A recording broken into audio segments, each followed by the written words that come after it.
It seems to me that there's a lot of people out there who are offering SEO services. We talked about my good friend Siddhartha. Right. Totally legitimate businessman. Absolutely. Yeah. He's out there offering digital marketing services.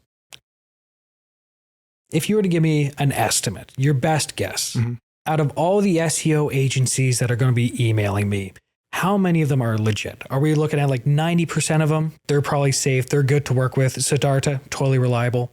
Or should I maybe be thinking maybe 80% of these guys aren't worth the time of day? You know, that percentage, I really don't have an answer for the percentage. I will say I get those emails almost every day myself. And I rarely see them. It's just rare that I see one that I actually go, oh, this person might be worth talking to. I do think that a lot of us in today's world, are pretty good at telling what is real and what is not, what is spam or what is not. You can kind of tell, and it depends on what their offer is, right? If they're just immediately offering you something that seems too good to be true, then maybe not. If they're offering to say, hey, I'd love to have a conversation with you, or I took a look at your website and this is what I found, and it's like specific to you. They're taking a little more time to do a little research on you. That helps me feel like I trust them a little bit more. And that's something I'll do for prospects as well, as I may record a quick audit of their website. And it's, it's got me and my face on camera. So it's like, that I didn't, fake this, and I've got your website pulled up, and I'll show you kind of what I see on your website. So you're not, so it's not just you're one of 10,000 people I emailed today. It's like I really took time to look at you and consider that I could actually help you before I reached out. So can you walk us through a little bit of your reaching out process? How do you guys find new clients? Because obviously you guys are SEO specialists. People are going to be just coming to you naturally by the search algorithm. But do you do the cold emails? Do you call people up? Absolutely. Yeah. Yeah. Cold emails and cold calls are really good too.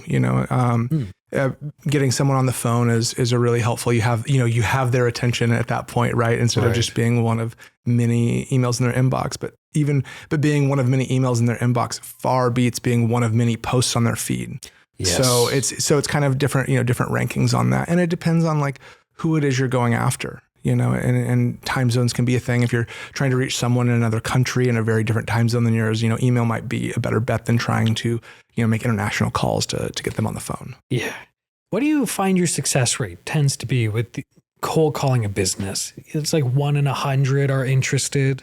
Yeah, I would say, if you're doing 3 out of 100, you're doing pretty well. Okay. Yeah. It takes a lot of calls. And that's okay. A lot of people are busy, or a lot of people, they may not trust you. And sometimes you just need to follow up too. It takes a lot of follow up. No, it's just part of the game. I think my favorite is whenever I get an email from these cold email types, and you could tell that they went to ChatGPT, but they didn't edit it. And so it's still saying then like insert customer name here and what have you. Yeah. I'll use ChatGPT somewhat for those, maybe just to give me like a skeleton of what I want to write.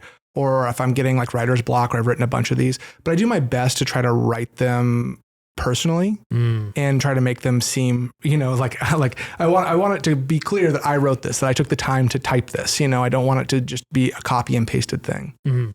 So you talked a little bit about how you'll offer your own little audit. Sometimes there's even a video component of just you walking through their website. Sure. What are other ways that you use to demonstrate that you're serious in this field, that you have what it takes?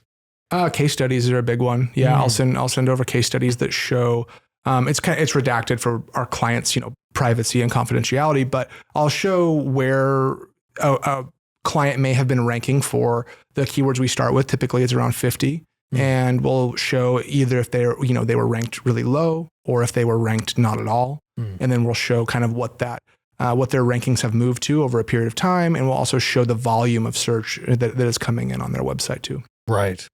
All right. That's interesting, because the case studies makes it sound like there's a science behind it. I would say so. Yeah. I'm not the one with the lab coat though. You'd have to talk to Britt about the actual science behind what we're doing. But like, these are studies that you guys are conducting in-house effectively. Yeah, absolutely. Yeah. Yeah. They're just case studies of like, these are the results we've been able to do consistently for our clients. Right.